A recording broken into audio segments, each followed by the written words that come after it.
Cumprimento os irmãos com a paz do Senhor. Estou muito feliz de estar nessa noite aqui nesse lugar. Agradeço ao pastor, ao Alexandre pelo convite. Estou feliz de conhecer, mais um povo que adora a Deus. Eu já estive aqui, mas já faz alguns anos e tenho o prazer de retornar nessa noite para ministrar a palavra de Deus. Confesso que não me considero uma pregadora, mas eu acredito que quando nós abrimos os nossos lábios, o Espírito Santo de Deus é quem fala através das nossas vidas, porque nós somos apenas canal de Deus. E Ele age, trabalha e faz da maneira e da forma que Ele quer. Então eu queria convidar os irmãos a abrirem a sua Bíblia no livro de Lucas, Evangelho de Lucas, capítulo 5.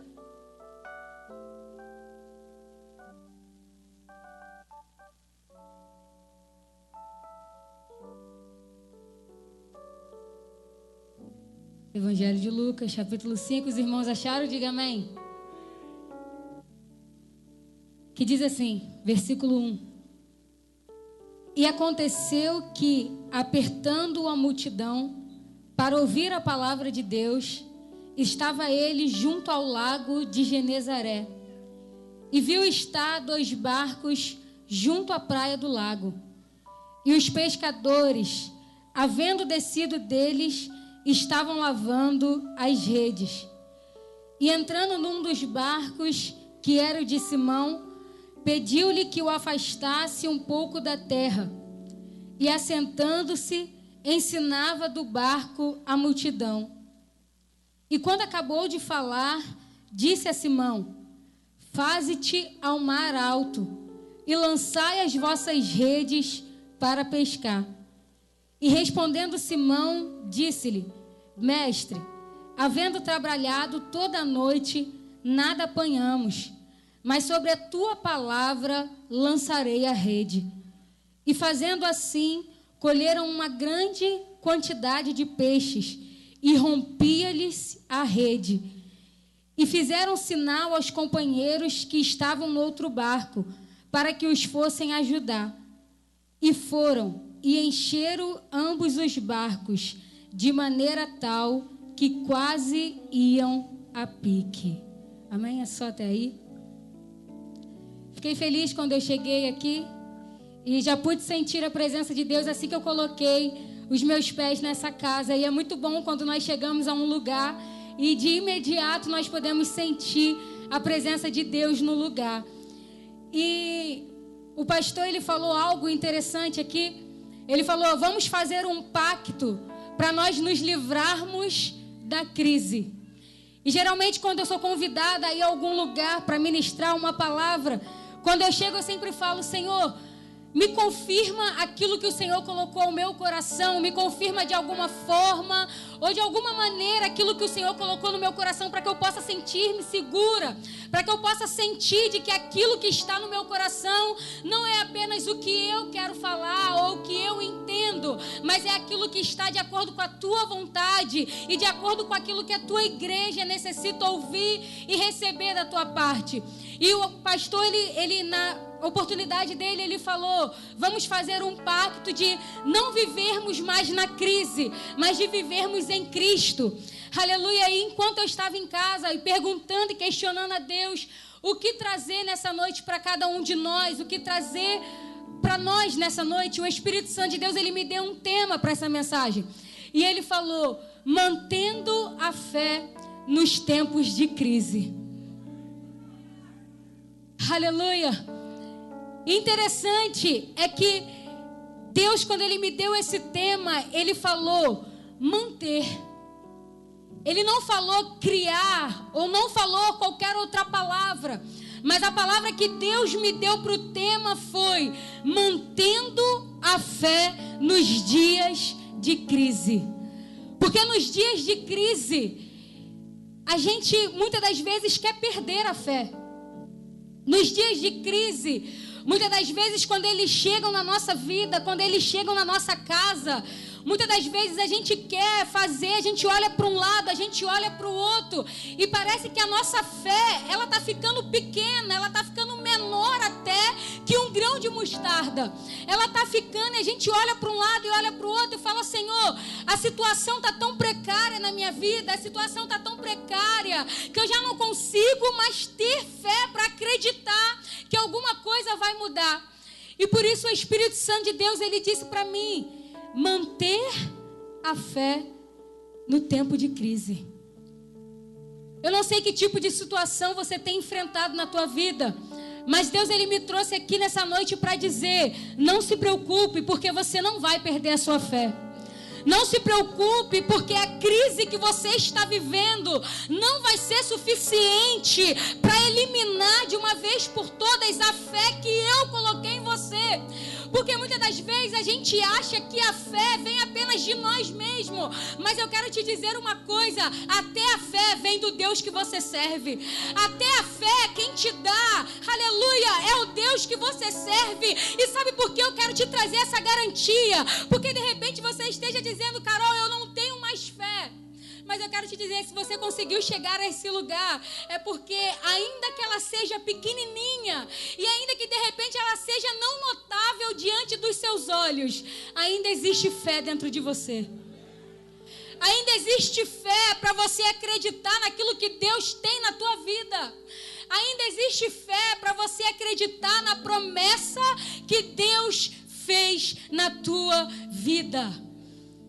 Interessante que a palavra que nós lemos, ela vai dizer a respeito de a primeira vez que Jesus teve o encontro com os seus discípulos. Se a gente voltar uns capítulos atrás de Lucas, nós vamos ver Lucas narrando o nascimento de Jesus. Nós vamos ver Lucas narrando Jesus entrando dentro do templo e pregando para os senhores e aqueles que sabiam da lei. E nós vamos ver Lucas detalhando o início do ministério de Jesus.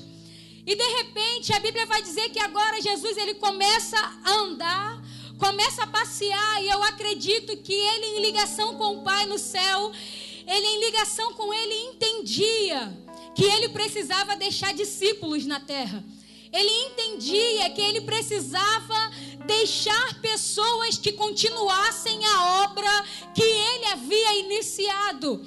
E o Espírito Santo de Deus, quando eu estava lendo essa palavra, ele disse para mim: aleluia, manter a fé nos dias de crise não é para qualquer pessoa. Manter a fé nos dias de crise é apenas para discípulo. Quem não é discípulo no momento da crise não vai conseguir manter a fé.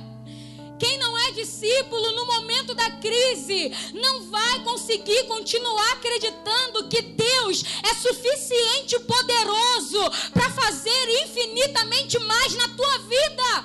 Mas eu quero te dizer uma coisa: se você chegou aqui nesse lugar, independente do problema que você tem passado, é porque lá do céu Deus tem olhado e tem feito de você um discípulo na terra. É porque Jesus, quando te escolheu, ele olhou para mim e para você. Ele e ela está apto para cumprir aquilo que eu tenho que fazer aqui na terra. Quando Deus te escolheu e quando Deus me escolheu, Ele não te escolheu para qualquer propósito. Ele não te escolheu para qualquer coisa. Ele não te escolheu para coisas pequenas. E você tem que entender que a crise que você enfrenta é exatamente por isso. Porque Deus gosta de escolher coisas comuns, pessoas comuns, para fazer milagres extraordinários. Porque Deus pega as coisas mais loucas desse mundo, aquele que ninguém dava valor, aquele que era apenas um pescador, e fala: agora você não vai ser pescador apenas de peixe, você agora vai curar almas através do meu Espírito que está na tua vida. E eu quero te dizer uma coisa: para você ser um discípulo, a tua vida tem que trazer cura para outras vidas, e trazer cura para outras vidas te leva para tempos de crise. Trazer cura para outros te leva a viver em tempos de crise. Mas não é porque Deus é ruim, Não é porque Deus é um Deus que não sabe do que está fazendo, muito pelo contrário, Ele sempre sabe aquilo que Ele está fazendo. A nossa mente que é limitada e pequena demais para entender o propósito que Deus tem na nossa vida. E agora a Bíblia vai dizer que Lucas ele começa a narrar que de repente um homem chamado Pedro estava com seu irmão André. E a Bíblia não vai dizer, mas acredito eu que naquele dia Pedro e André se levantaram felizes.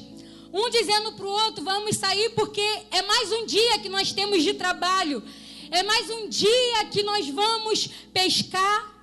E nós vamos voltar para nossa casa feliz, levando para nossa família, para os nossos filhos, o peixe que a gente colheu, porque aquilo era o trabalho deles. O trabalho deles era ser pescador.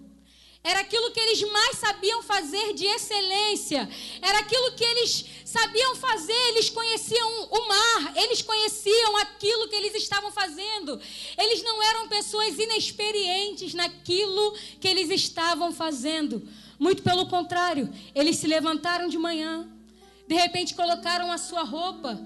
E eles saíram confiantes, acredito eu, e dizendo, nós vamos lá porque nós sabemos fazer isso. Mas o Espírito Santo de Deus, ele disse para mim que o controle do barco e da rede está nas nossas mãos. Mas o controle do mar e do peixe está nas mãos dele. Aleluia. Você pode saber lidar muito bem com o barco. E você pode saber lidar muito bem com a rede. Mas quem é o dono do mar, que vai fazer um milagre acontecer na tua vida, é o Deus que você serve. Você pode ser muito bom naquilo que você faz. Você pode ser muito bom no talento que Deus te deu. Aleluia. Mas quem vai fazer a promessa de Deus acontecer na tua vida e na tua casa não é o teu talento e nem aquilo que você sabe ou deixa de saber fazer, porque quem comanda o mar, quem comanda o vento, quem comanda as estrelas, quem comanda o universo o infinito, quem comanda a tua casa, quem comanda o teu emprego, quem comanda a tua vida, não é você. Você pode até achar que com os seus pés você consegue fazer alguma coisa, mas eu quero te falar um negócio. O Espírito Santo de Deus, ele vai te colocar dentro da crise para mostrar que o dono do mar é ele, e para mostrar para você que ainda que você saiba pescar, você só vai pescar quando ele quiser. Porque o tempo não é meu e o tempo não é teu. Não adianta bater o pé e murmurar e questionar e dizer a Deus por que ainda não aconteceu. Ou de repente dizer por que eu estou vivendo na crise. Aleluia. Não adianta questionar a Deus. Eu quero te dizer uma coisa. A Bíblia vai dizer que o Deus que faz a ferida é o mesmo que cura. O Deus que te coloca dentro da crise é o Deus que te faz ter vitória dentro da crise. Muitas das vezes a gente quer que Deus nos tire da cova. A gente quer que Deus nos tire do deserto. A gente quer que Deus nos tire da tempestade. Mas eu quero te falar uma coisa. Para Deus fazer as coisas acontecerem na nossa vida, você não precisa sair do deserto, você não precisa sair da tempestade, você não precisa sair da crise, porque eu quero te dizer uma coisa: se o Espírito Santo de Deus habita em você, Deus vai fazer você ter vitória dentro da crise. Se o Espírito Santo de Deus habita dentro de você, ele vai fazer você ter vitória dentro do deserto que você está enfrentando. E de repente a Bíblia vai dizer, Lucas ele vai narrar, e Jesus indo para o lago de Genezaré, apertava a multidão para ouvir a palavra de Deus. E quando eu li isso, me chamou a atenção, porque se nós formos ler outros relatos na Bíblia, a gente vai ver que aonde Jesus estava, sempre havia uma multidão. Mas geralmente era difícil a multidão ir até Jesus para ouvir a palavra. A multidão gostava de ir até Jesus, porque aonde Jesus estava havia milagre. Aonde Jesus estava, Jesus curava, Jesus ressuscitava, Jesus fazia e acontecia. Mas essa multidão do capítulo 5 do livro de Marcos não seguiu Jesus porque viu Jesus curando alguém. A multidão que seguiu Jesus não seguiu Jesus porque viu ele ressuscitando alguém. A multidão que seguiu Jesus naquele dia era uma multidão que estava com sede e sedento de ouvir a palavra de Deus. Era uma multidão que queria não apenas os milagres e as mãos de Jesus, mas era uma multidão que queria a palavra que saía da boca de Jesus. Sabe por quê? O milagre, quando Deus faz, pode até te manter por um tempo dentro da igreja, mas a palavra é a única coisa que te levará para o céu. O milagre pode fazer você ser temporário na presença de Deus, mas a palavra faz você continuar com Ele até a eternidade. Porque, aleluia, o milagre quando chega na nossa vida é bom, é maravilhoso. Quem aqui não vive um milagre e fica feliz, né? A gente pula, roda, faz e acontece, glorifica ao Senhor. Mas sabe o que traz vida para você dentro da tua crise? Não é um milagre, é a palavra. E eu quero te ensinar algo que no capítulo de João, versículo 1, vai dizer que no princípio era o verbo, e o verbo estava com Deus, e o verbo era Deus. E depois a Bíblia vai dizer que o verbo se fez carne. E eu fiquei meditando e eu falei, Senhor, por que o Senhor usou a palavra verbo? E trazendo para os dias de hoje, se a gente estudar na língua portuguesa, que todo mundo fala, se nós estudarmos o português natural, a gente vai perceber que o verbo, ele representa ação. O que é verbo? Acordar, levantar, andar, correr. Verbo, no português, é ação. E Deus falou para mim, mesmo estando na crise, se você estiver na palavra, a tua vida anda. Mesmo dentro da crise, se você tiver a palavra de Deus, a vida de todo mundo pode estar parada, estagnada, mas a tua vida vai ter que andar, porque quem está na palavra de Deus vive em movimento. Quem está na palavra de Deus, aleluia, vive em novidade de vida.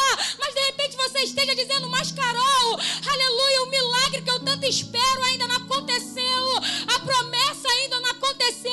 Mas eu quero te dizer uma coisa, a Bíblia vai dizer que enquanto o povo de Deus estava no deserto, Deus não deixou as sandálias dos pés se desgastarem. Deus não deixou a roupa do corpo acabar. Sabe o que é isso? Eles estavam no deserto, mas eles tinham a palavra de Deus, e a palavra fazia com que eles vivessem em movimento. Quer ver outra coisa? A Bíblia vai dizer que um dia, aleluia, um paralítico estava ali em frente ao tanque de Betesda, e a Bíblia vai dizer que tinha naquele tanque, havia anjos que desciam e subiam e movimentavam aquelas águas, e todo aleijado, todo paralítico, qualquer pessoa que tivesse alguma enfermidade, que mergulhasse dentro daquele tanque, era curado. Mas a Bíblia vai dizer que todas as vezes que aquele homem paralítico tentava chegar ao tanque, alguém descia na frente dele. Todas as vezes que ele ia, alguém descia na frente dele. Eu imagino o primeiro dia, aquele homem tentando e nada. Eu imagino o segundo dia, aquele homem tentando e nada. Eu imagino o terceiro dia, aquele homem tentando e nada. Daqui a pouco a Bíblia vai dizer que se passaram 38 anos e aquele homem continuava tentando entrar dentro do tanque. Mas olha que coisa linda, aleluia, demorou 38 anos, mas o que aconteceu na vida dele não aconteceu na vida de mais ninguém.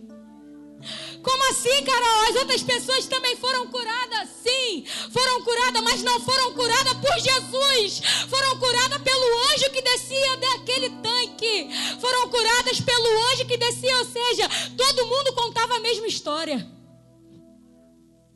Todo mundo dava o mesmo testemunho. Todo mundo chegava e falava, foi assim, eu mergulhei no tanque e fiquei curado. Vinha outro, chegava e falava: eu mergulhei no tanque e fiquei curado.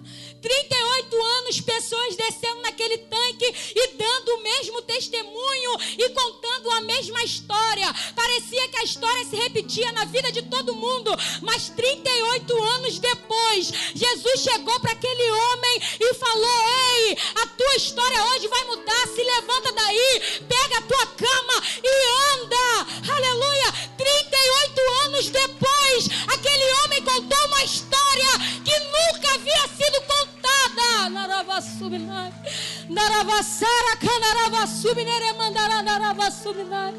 Sabe por que Deus te colocou dentro da tua crise? Porque a história da tua vida vai ser diferente da história de 38 anos de pessoas contando a mesma coisa. O teu ministério vai ser diferente. Aleluia. Aleluia. Mas vai ser diferente, não é porque você é bonitinho ou bonitinha. Aleluia. Não vai ser diferente porque você prega bem, canta bem, tem dom, tem talento. Não vai ser diferente porque você é pastor, presbítero, membro, dirigente de louvor. Aleluia.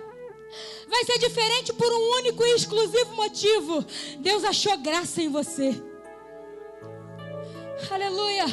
Vai ser diferente porque quando Deus olha para você, Ele enxerga algo diferente em você. Sabe por quê? Nós, seres humanos, costumamos a observar mais as falhas do que a qualidade. Você já viu quando alguém se refere a alguém? Ela pode até falar alguma coisa boa, mas ela sempre coloca um porém. Ela sempre coloca um mais. Ela sempre fala: ela fala bem, mas tem isso. Ele até é bonitinho, mas tem aquilo. Aleluia. Mas quando Deus olha para nós, Ele não coloca porém nem mais. Porque Ele conhece o início, Ele conhece o meio e Ele conhece o fim. Sabe por que Deus não coloca o mais e o porém? Porque Ele sabe que o que Ele colocou dentro de mim, de você, é suficiente para mudar a tua história, para mudar o teu caráter, para mudar o porém e o mais que o homem coloca na tua vida. Aleluia! Porque, aleluia, a Bíblia vai dizer que bem sei eu o pensamento que tenho a respeito de vós. Pensamento de paz e não de mal, para lhes dar o fim que desejais.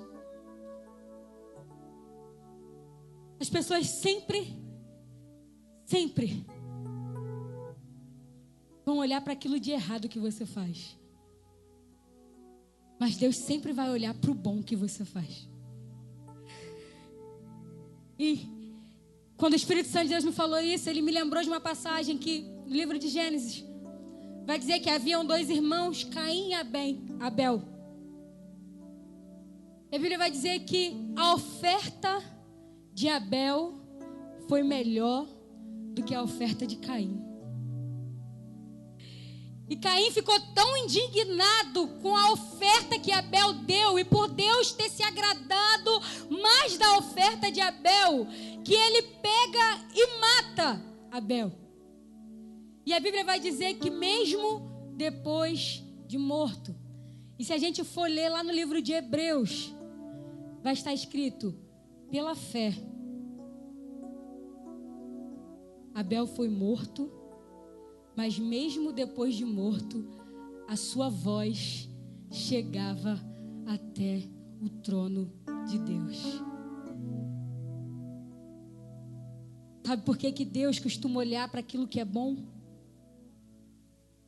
Porque quando Ele olha para nós, Ele até vê o erro ou o defeito que nós temos, mas Ele prefere olhar para a oferta que você deu.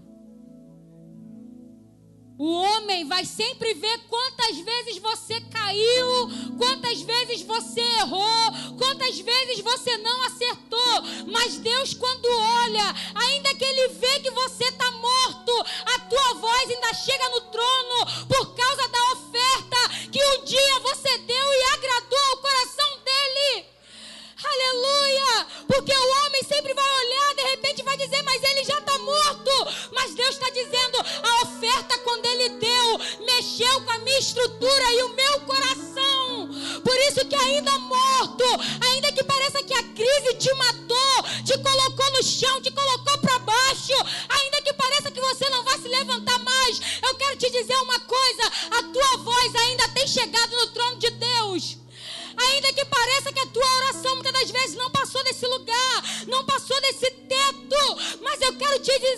por causa da tua oferta, Deus ainda escuta a tua voz.